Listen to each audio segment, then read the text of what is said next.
Guys, welcome back to Irish Footy Vlogs. Welcome back to another Rate the Transfer Rumour video. That's right, this is the show that rates the transfer rumour. I'm going to give each rumour for them today a rating between 1 and 10, 1 being highly unlikely, 10 being highly likely. Going to do this one on my own today, guys, as well. So let me know actually in the comments which you prefer. You prefer if I do it my own or if I have someone on like Daz, for example, he usually does them. First off, guys, we're going to start off with David Odumosu. Drogheda, obviously, last season, he's been linked with a move to St. Patrick's Athletic. Now, David, to be fair, has been trialling all over England, as far as I know. He's with Bolton for sure, and a couple of other clubs as well. Maybe even had a trial in Scotland. Good season last season, still only young, 20 years of age. He's out of contract as well. I'm not really sure if there's an opportunity for him to go back to Drogheda, whether it's a case if he goes to England and if he stays here, he'll join Pats. Who knows? But Pats are obviously on the lookout for a goalkeeper. They're looking at a couple of loan opportunities. You know, I know in England, for example, Pats having lost Yaris last year. They have young Josh Keeley at the club, and I believe they have a player on trial, a goalkeeper on trial as well. But I don't think that's seen as the main option.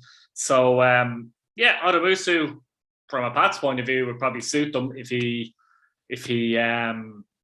stayed in Ireland, etc. And they're probably looking at that to see if that's what happens with him. A bit like Mark Doyle, who went on trial with Motherwell in Scotland, and Mark, the trial didn't go, say, according to plan at Motherwell, so Pats signed him up. So Pats are looking at a lot of options with goalkeeper. How likely do I see this?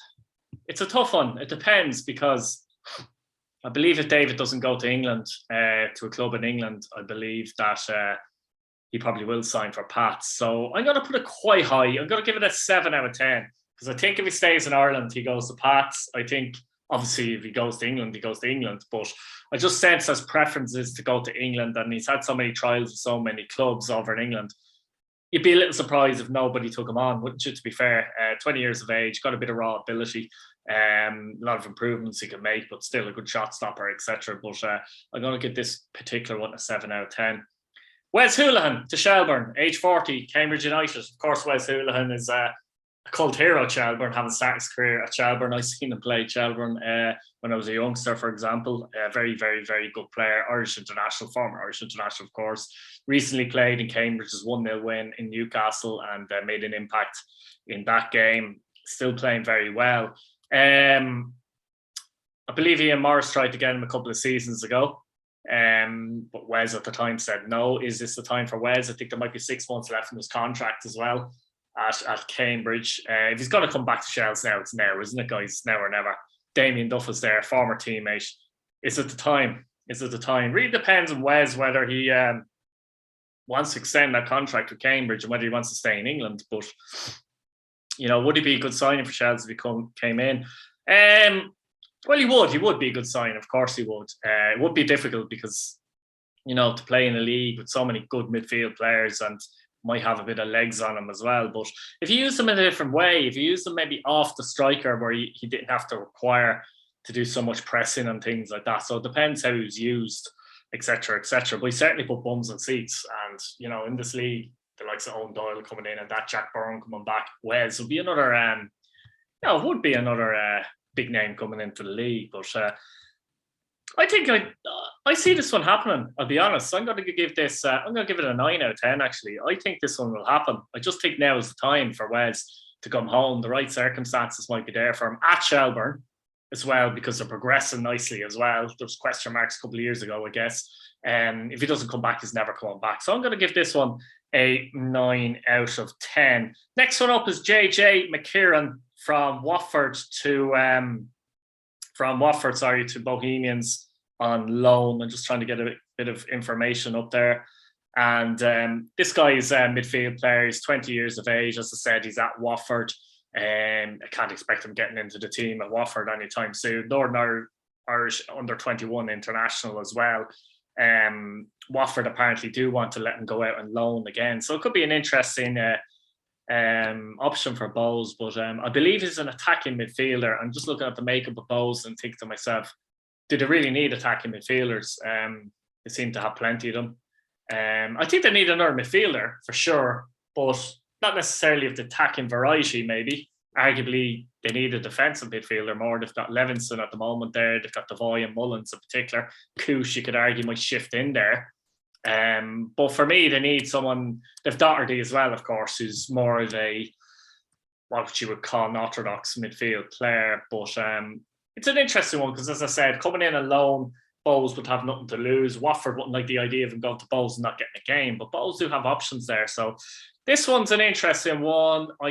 I'm fearing on the side of, I'm not too sure whether it'll happen or not, to be honest with you. I think I've got to go with a 5 out of 10. I'm going to give it a 50% chance for it happening.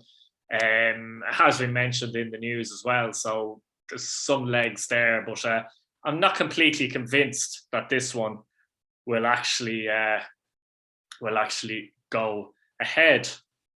Now, the final one today, guys, we have a Swansea City player. Of course, his name is Dan Williams. I mean, Williams and Jones, of course, the most common names in Wales. Of course, Dundalk already brought in Nathan Shepherd, who's a Welsh under-21 international, and Joe Adams, another Welsh under-21 international. And Dan Williams is a Welsh under-21 international. So interesting. They're really looking at that Welsh market. And this guy is a midfield player. He was at Swansea actually since he was 8 and signed a new contract with the Championship club only a couple of days ago, where he'll stay at the club 2023. He's already made 1 or 2 first-team appearances for Swansea, interestingly, as well. So, a move to Dundalk would be a good move, particularly when you've got Joe and Nathan in as well. So you've got a couple of Welsh boys in at Dundalk already, so it'd make the move easier for him, you would think. Even though it's only in Ireland, a lot of young lads can still struggle for moving away. So, it's an interesting one. The other 2 do look like good signs. Nathan does have a bit of pedigree. I actually spoke to somebody, a Swansea City fan, who's actually from Swansea. And, they reckon he's a neat and tidy player and a good player. So I think, judging the fact that they've already brought in a couple of Welsh under-21 internationals and Swansea are looking to loan this one out, I see this one happening big time. I'm going to give this a 9 out of 10 as well. Hard to commit to a 10 because you just never know, but I think 9 out of 10 for me, I think, is fairly certain. So I do think he'll come in to the club. Guys, let me know what you think of the video. If you like the content, give it a like. Subscribe to the channel, please. If you haven't subscribed already, it's free. But helps the channel to grow. Let me know what you think of these particular links and any other links you may have heard of. And once again, guys, thanks for watching and have a good evening. Thanks. Bye.